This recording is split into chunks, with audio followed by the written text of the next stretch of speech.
Now to our Target 12 investigators exclusive Set Free. Federal prisoners who were sentenced in Rhode Island were more likely to be granted an early release from prison than almost anywhere else in the country during the pandemic. More than 1 in 3 inmates were granted their request for freedom as the pandemic swept through prisons across the country. And there are various points in the pandemic when some federal prisons were literally on fire with the virus. Tonight, we sit down with a federal judge who made dozens of these tough calls. Target 12 investigator Tim White has been tracking these compassionate release requests now for more than a year and is here now with the exclusive details. Nearly 250 federal prisoners have died of COVID so far. That number does not include state prisons. Now, for a judge deciding if a prisoner should be released over health concerns, it is a balancing test between risk to the inmate and risk to the community. 2 of the men convicted in the horrific execution-style murder of Jason Bergeson and Amy Shute in June 2000 sought an early release from prison during the COVID-19 pandemic, a prospect that Bergeson's sister said caused the family to relive their grief. The heartless way that he killed them with them on the ground. They were crying, blindfolded. They were begging for their life. A federal judge in Providence rejected Gregory Floyd and Harry Burdick's bid for freedom because of the violent nature of their crimes. But other inmates were granted early release. A new report from the U.S. Sentencing Commission found federal judges in Rhode Island were second only to Oregon in districts most likely to set prisoners free on compassionate release grounds in 2020. When I tell you that, does that surprise you? No, it doesn't. Why not? Well, I think we've been really aggressive and careful about addressing the compassionate release petitions that have come before us, and we paid a lot of attention to them. And I'm really proud of the way that we've handled them. U.S. District Judge William Smith says the Sentencing Commission was using data that undercounted denials. Despite that, he agrees Rhode Island was more likely to release prisoners than many other districts, a decision that weighed on him heavily. I mean, there were times when you would go to bed at night hoping that you didn't wake up in the morning finding out that someone who you had under consideration for compassionate release was now on a ventilator in a hospital. Data from federal court in Providence shows 78 inmates sentenced in Rhode Island asked a judge to release them on compassionate release grounds in 2020.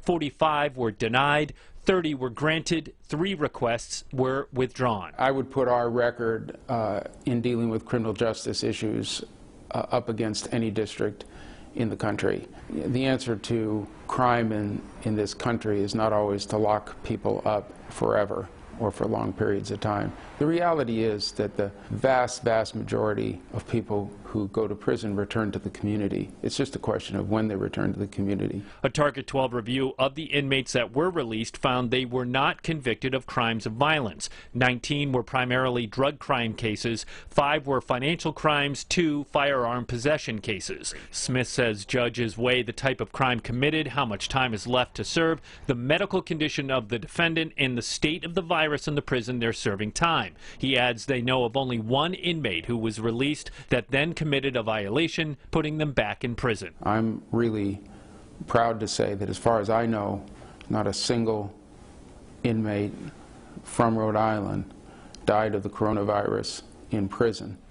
A lot has changed with COVID in the prison since last year. Coming up, new at 6, we look at how many cases were denied and granted in 2021 and how a judge handles their request when an inmate refuses to get the vaccine. With the Target 12 investigators, Tim White, 12 News.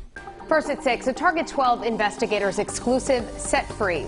At 5, we reveal prisoners sentenced to federal court in Rhode Island were more likely to get their sentences reduced during the pandemic.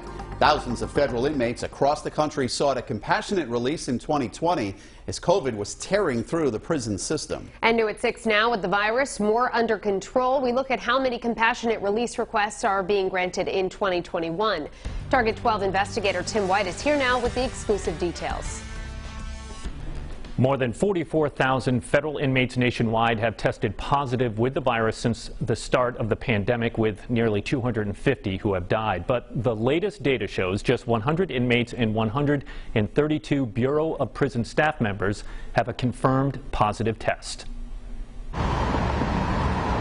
When an inmate sentenced at federal court in Rhode Island seeks a compassionate release, U.S. District Court Judge William Smith says as part of their assessment, they ask Dr. Herbert Brennan to review the inmate's medical file. I really think we saved one inmate's life. Smith recalls one occasion when Dr. Brennan spotted not a COVID concern, but a life-threatening cardiac condition. They called the prison and told him this guy needed to get to an emergency room now.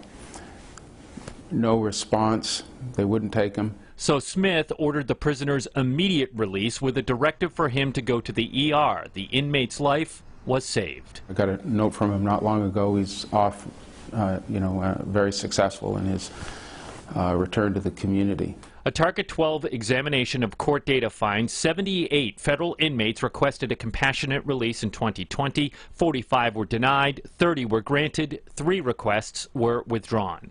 And there are various points in the pandemic when some federal prisons were literally on fire with the virus. 2021 is a different story. Court records show of the 23 compassionate release requests since January, only 1 has been granted. The medical issues are not as chronic, not as severe. The prisons are in a much better shape in terms of controlling the virus. But he is seeing many cases where inmates decline to get vaccinated. But we've seen some resistance among some defendants and some prisoners. Is it on them at that point? I mean, not to be I think it is on them. Target 12 reviewed the cases of the inmates that were released and found none were involved in a crime of violence. The vast majority were drug cases. With the Target 12 investigators, Tim White, 12 News.